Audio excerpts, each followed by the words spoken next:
We have multiple Toronto Raptors free agency updates to discuss, as currently all eyes are on a potential blockbuster trade with a star player, whether it's Giannis, Sabonis, for this Raptors team. However, free agency is going to provide a bunch of other options for the Toronto Raptors as well, whether or not they make one of these blockbuster trades or not with their current roster. And a couple of these dudes, especially from the Minnesota Timberwolves, that are going to be available out there in this offseason, look to be perfect fits for this Raptors group. So we're going to break down what these latest reports are saying, how the Raptors have been linked to multiple names out there on the Minnesota Timberwolves, and why Raptors fans are getting excited about these latest updates. So lots of stuff to discuss. As I've been saying, we're delivering daily Toronto Raptors news as we enter probably the craziest time of year for this Raptors team as we enter a new era of Raptors basketball. So if you're part of the 52% of our viewers that haven't hit the subscribe button just yet, make sure you guys hit that sub button because we're delivering all of the latest updates regarding this Toronto Raptors team. But let's jump into it because there are a lot of things to discuss. Now, you saw it in the thumbnail, the name that most people are gravitating to and looking at, and it is, of course, Naz Reid, who won Sixth Man of the Year, is just an absolute,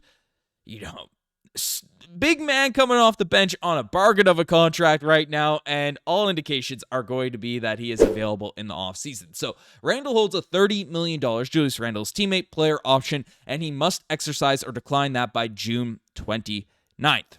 Reid also has his own $15 million option that many people across the NBA expect last season's Sixth Man of the Year to decline. Now, Naz Reid would be absolutely insane to pick up that $15 million option because looking at his stats, we'll take a look at him first.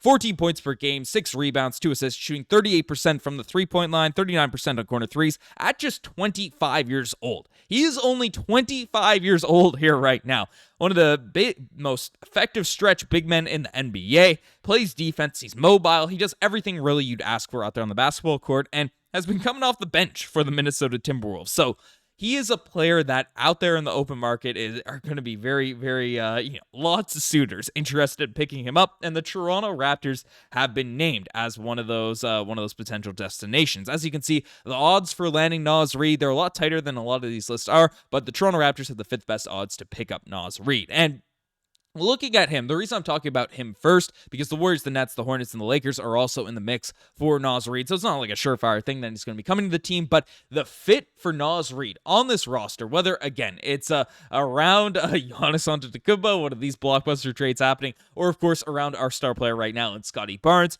we need floor spacing. And while I'm a big Jakob Poeltl guy, massive fan of Jakob Poeltl, his game, everything that he provides to this team. And, last season, Jakob Poeltl, 15 points per game, 10 rebounds, 3 assists, 1.2 blocks, 1.2 steals, is a better defender, without a doubt, than Naz Reid. Can finish around the rim. He has a nice little slippery game around the basket. Jakob Poeltl is still a great fit for this team. Isn't old by any stretch of the imagination, but Naz Reid is a guy that is 4 years younger, so closer to that timeline of the Raptors are doing, and then is a three-point specialist and knocks down threes at a high clip, at a high rate. And yes, Jakob Poeltl is a guy that has been working on that three-point shot, 33% on an extremely small volume of three-point shots, so don't take it as these guys are kind of equivalent out there as a three-point specialist, but Naz Reid provides some extra floor spacing, some facilitating and stuff out there at that big man spot. So some people are looking at this and saying, hey, this is exactly what the Toronto Raptors need to, if they don't make one of these moves or whatever, even if they do, right? If they trade Jakob Poeltl, Naz Reid is a piece,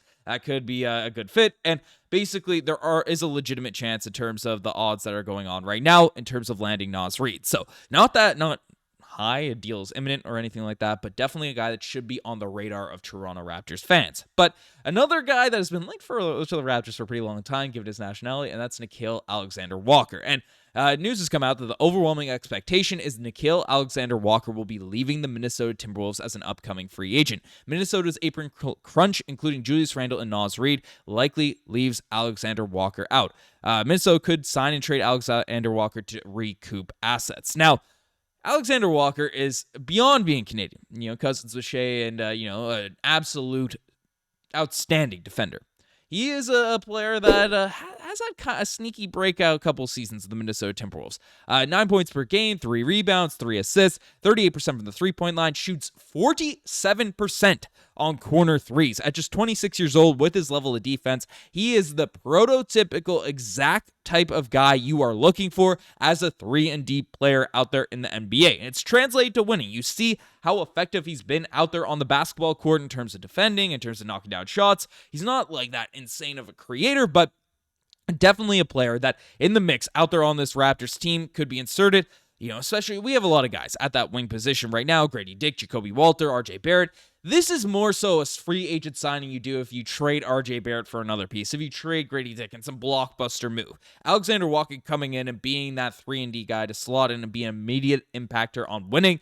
That would certainly be intriguing. And similar to Naz Reid, the Raptors are in the mix in terms of the odds of landing him. So, again, the odds are a little bit more stretched with this one, but the Raptors are once again listed in these mix because while the Lakers are favorites, the Nets, the Warriors, and the Heat, Nickeil Alexander-Walker's plus 900 odds to coming to the Toronto Raptors. So, again, not the highest of odds, not the most imminent of deals actually happening, but the Toronto Raptors are once again linked to a guy out there on the open market. Now, a lot of the buzz, a lot of the chatter regarding this year's free agency and everything that's going on is that Masai Ujiri is going to be pursuing one of these blockbuster trades, getting a big fish. So the Raptors being linked to these free agents, of course, aren't going to be associated in a trade, but if the Raptors do deplete their roster a little bit in terms of making one of these moves happen, then you can replenish your roster out there in free agency and bring in a guy. Again, Naz Reid's going to be very, very expensive, so that's probably a sign and trade. Probably you're dealing with a pretty need to fit that center spot. That's something that has to happen there, but Nickeil Alexander-Walker could be one of those dudes that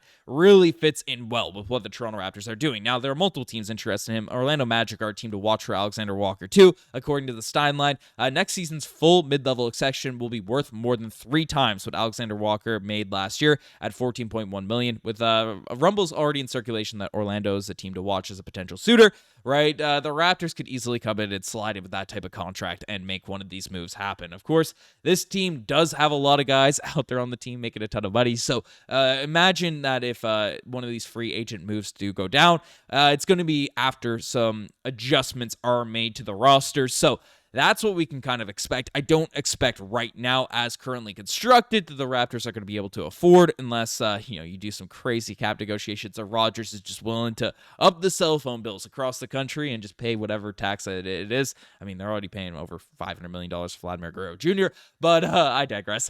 There's definitely some avenues to bring in some 3-and-D guys, some floor spacers, because, whether it's around a Scottie Barnes-led team, whether it's around, a Giannis-led team, having guys that play defense, that space the floor, that made some conference finals, that have had direct impacts on winning are exactly the type of players you want to have in the mix for your team. So definitely something to keep a look on for this Raptors group. Nickeil Alexander-Walker, of course, being Canadian as well, is always getting that extra link in terms of being in the mix. But let me know what you guys think about all of this in the comment section down below. You guys are the best to make us far. Subscribe to the channel if you guys haven't already. Anyways, I'm signing out.